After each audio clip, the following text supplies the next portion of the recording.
Hi, how are you today? My name is Bill Gath, and we are here to talk about the Ashland Emergency Fund. We thought there were enough people in town that are new and haven't heard about it, that it would be good to get the word out about what we do. I have here on a panel tonight with me Terry Weiser, an Ashland Emergency Fund committee member, Isabelle Harrison, one of the founders of the Ashland Emergency Fund, John Ellsworth, another founder of the Ashland Emergency Fund, and a newer member of the committee, Jim Zabrowski. I'm also a member of the committee. The committee is made up of volunteers, and there are officers and directors elected from that committee. I thought maybe we'd start out by getting a little bit about the background of how the Ashland Emergency Fund started and what the purpose was. So I thought we could not do any better than to ask Isabelle to say a few words. Actually, the emergency fund started after Ashland Day one year. The Carpenters Union made a wishing well and had it in the center of Ashland Day that year. After Ashland Day was over, it was put in front of Sunnyside Cafe and kind of forgotten about it. And coming on this time of the year, the owners approached Ben Montenegro and Rick Galani, who was a selectman at the time, and said, you know, there's money in there, you better get it out. They had, I forgot the figure, it was, I think, 130 something. Ben could have told you down to the penny. And he said, what are we gonna do with it? And Rick said, well, why don't we give it to Isabelle? She's always looking for money. So Ben comes in and he throws the money on my desk and he says, here, that should keep you happy for the holidays. And he told me the amount and I said, Ben, that doesn't touch the surface. And he says, what are you talking about? He says, how much do you want? And I says, oh, I'd be thrilled with a couple of thousand. And he says, well, I'll be back. About 3 days later, he came in and threw $2,500 on my desk and said, there, you're happy now. And that was the start of the emergency fund. I think it would be good to explain that this money wasn't for you, but what you were doing at that time. What desk was that? I was the youth coordinator at the time, and during Thanksgiving and Christmas, we supplied families with dinners, and we supplied youngsters with clothing and toys for the holiday. I think John was one of the ones that got hit up to donate the $500. And do you want to go from there, John? Yeah. Isabelle talks a little bit about the myth of the emergency fund, and it's important that everybody has a myth, okay? The reality is that that Ben Montenegro, it basically came out of his head. And it sort of resulted from Susie Mispelli Day, which was, That was the happened Ashland. just before Ashland Day.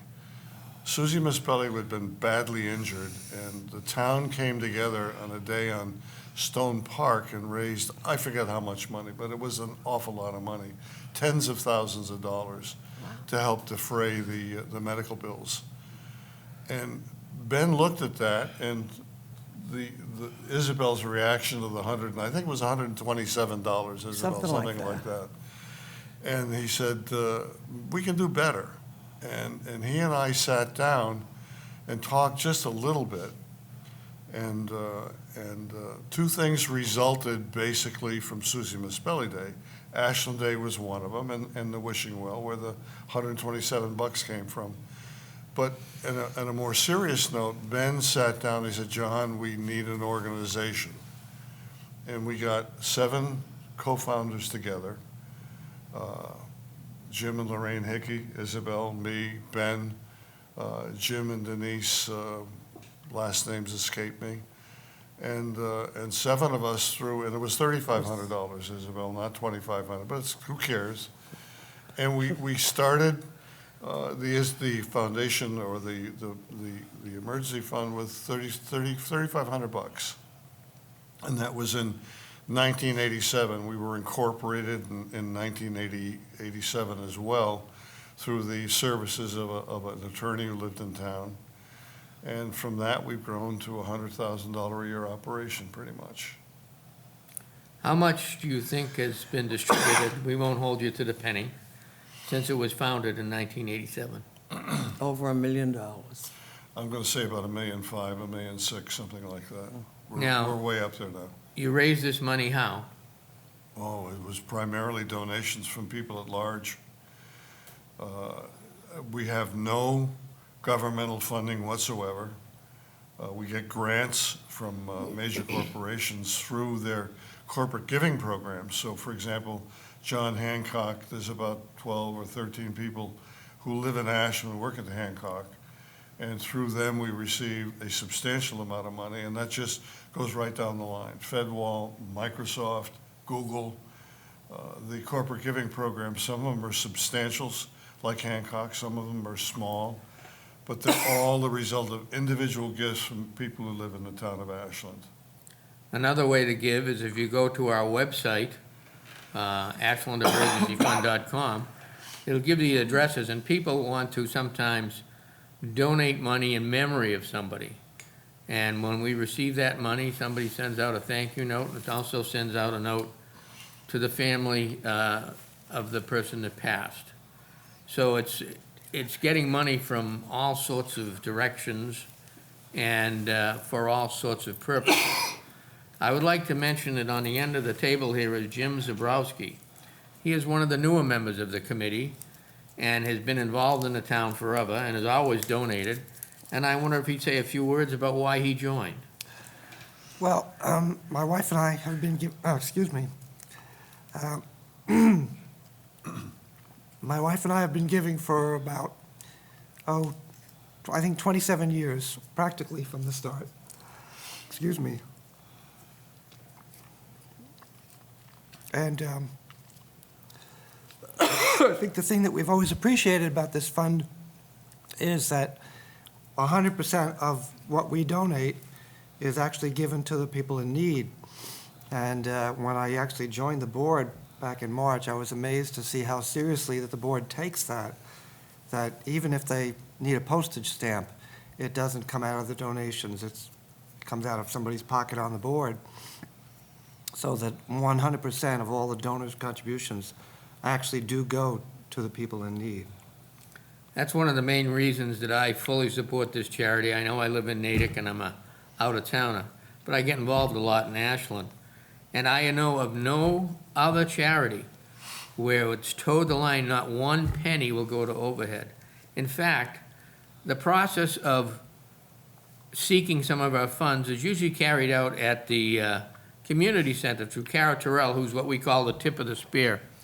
If somebody has a need, they will go to her and she'll ask them a lot of questions and she'll fill out a form. And then that form will be assigned a number. And that will be passed on to 3 members of our committee who are called the screening committee. And what they do, not knowing who the person is, no names or anything, they assess individually whether they think it is a worthy cause. If it is 2 out of the 3, it is passed on to a distribution committee. The distribution committee's responsibility is getting the funds to help that person. Now, as a general rule, we do not give money out to any individual. If it's an electric bill or an oil bill or a gas bill, it goes directly to the company. If it's to help out with somebody's rent, it goes directly to the landlord. If it's to get a car fixed, it will go to the company that fixes the car. There's a lot of different reasons we give. I couldn't list them all. I would say that in raising money, many people do not know, but if you buy something on Amazon, and when you go to Amazon, instead of going to Amazon, go to Amazon Smile, you will still pay the same amount that you would paid on Amazon. However, a very small portion of your purchase can be designated to be donated to the Ashland Emergency Fund. We do not receive a lot of money that way, but it's another good venue to give to the fund. Operating costs we've talked about. The food pantry, We help out an awful lot with the food pantry, so does the Ashland Firefighters Association. We actually have a charge card at the food pantry. If they run out of food, they can go and get it at one of the supermarkets, and they'll be covered. We never want them to be in need of food. So the food pantry is a big part of what the Ashland Emergency Fund does. We are all volunteers. If we're doing an event and we have coffee and donuts, one of the committee members pays for it. Never comes out of the emergency fund. If, well, anything you can think up that we do, no money comes out of the emergency fund. It's all used 100% towards those who are in need from Ashland. I don't know if you want to add anything else to that, John? No, it's just been a wonderful thing to see how the town has responded, and as the economy got into trouble, how donations sort of magically increased. All we needed to basically let people know was that, hey, things aren't good anymore. And in 2007, 2008, 2009, they turned really, really bad. And we went overnight. The previous year, I think it was about $60,000 in donations. To the following year, a little over 100,000. And it's all through the giving and the caring of the people of the town of Ashland. I guess the other thing I would say is that I was asked about 10 years ago to sit down with some people from 2 different towns to talk about what we had done. And in an hour and a half over coffee, I laid out the structure and the charter and the expectations and who received the monies and how we controlled it and so forth. And there are now 2, they're not called Ashland Emergency Fund, obviously. They're not even called emergency funds, but they're operating in 2 different towns based on what we started, what Isabelle and Ben Montenegro effectively came up with. It wasn't my idea. It was, I got sort of dragooned into being the guy that kept the money for the first time out of the box. And I kind of stuck around. The other thing is both the Ashland Fire Department and the Ashland Police Department have contact numbers so that if something occurs even on a weekend or at night, or what have you, and we need to help out somebody, they can contact us and it will be done. We'll get somebody there to put somebody up in a motel, do whatever it takes to make them whole. If somebody needs winter coats and everything, we'll have one of our people go with them and buy winter coats for them. It's an organization which I can't be more proud of. I'm chairman of the Ashland Day Committee, and this is, being on this committee is more of an honor than that is. Terry, do you have anything to add?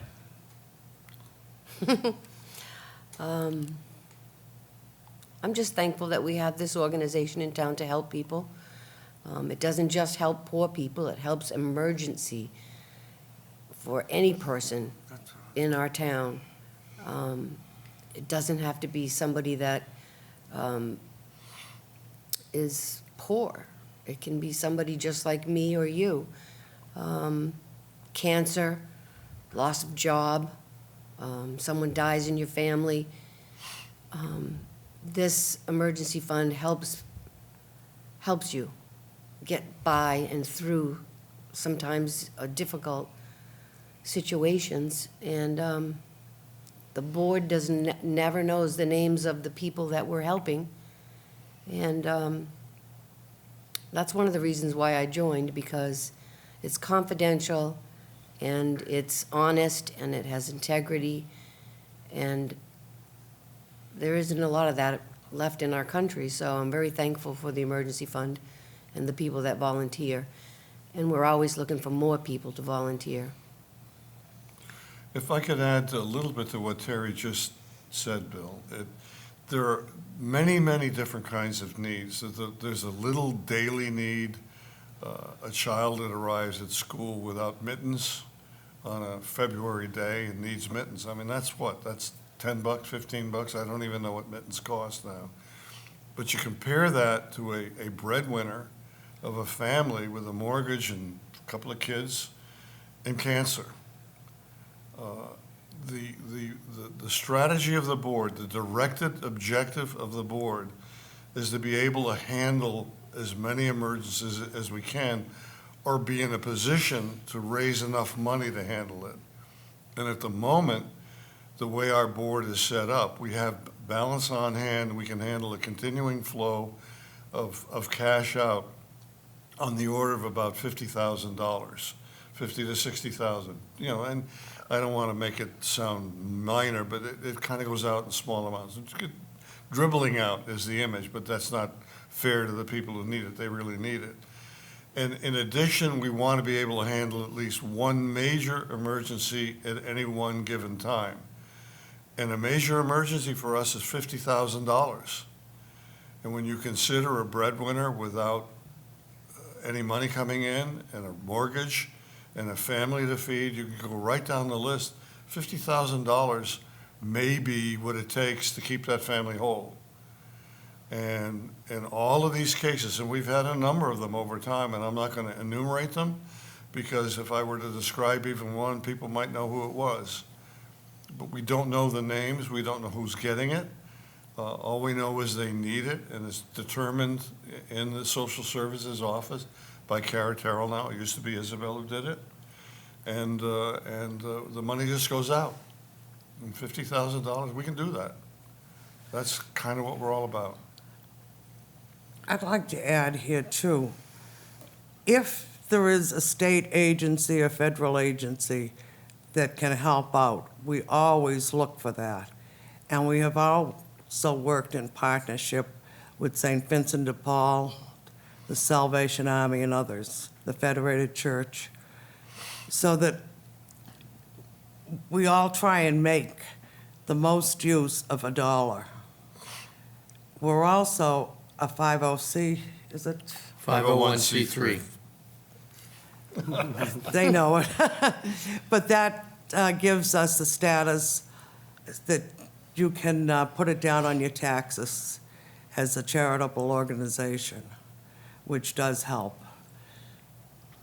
I know you've mentioned those other groups, but the Ashland Emergency Fund is really a real quick response team. We can respond Right. very rapidly. Now, I know we mentioned some things here tonight, and you won't remember them all, and we may not have answered all your questions. If you would like, and you could email me, Bill Gath, BILLGATH, @gmail.com, I can send you a sheet called Frequently Asked Questions about the Emergency Fund, and it might answer some questions that we haven't. If you have more questions that can't be answered by this sheet, please get in touch with us through our website, and we will get back to you with whatever answers we can find. Also, tell them about the meetings and when we have them, so that if they want to come and volunteer, they can join us. We have emergency fund meetings on the second Thursday of every month. Where do we have them, Terry? Well, right now, we're having them at Oak Realty on Main Street, the new building, the corner of Pleasant and Main, Steve Greenberg's office. Right now, that's currently where we're having our meetings.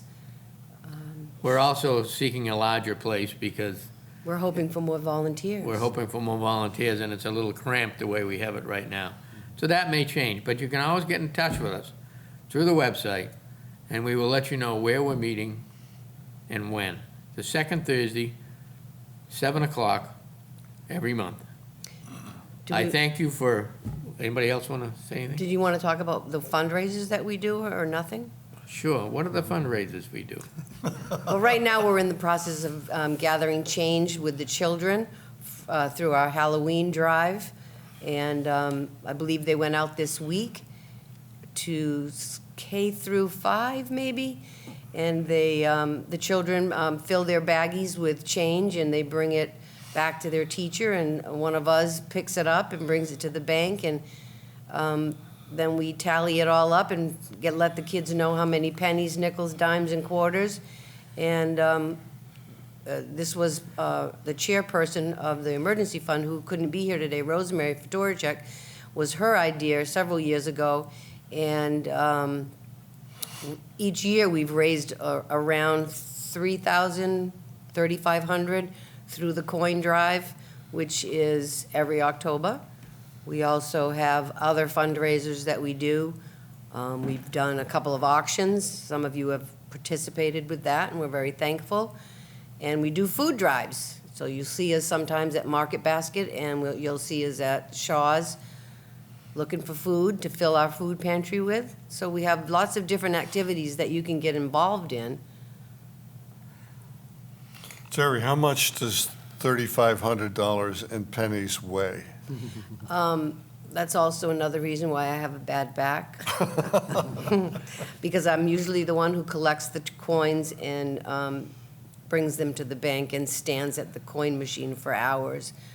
But I'm very thankful that the children and the parents are willing to give us their coins so that we can help somebody in need, somebody with an emergency.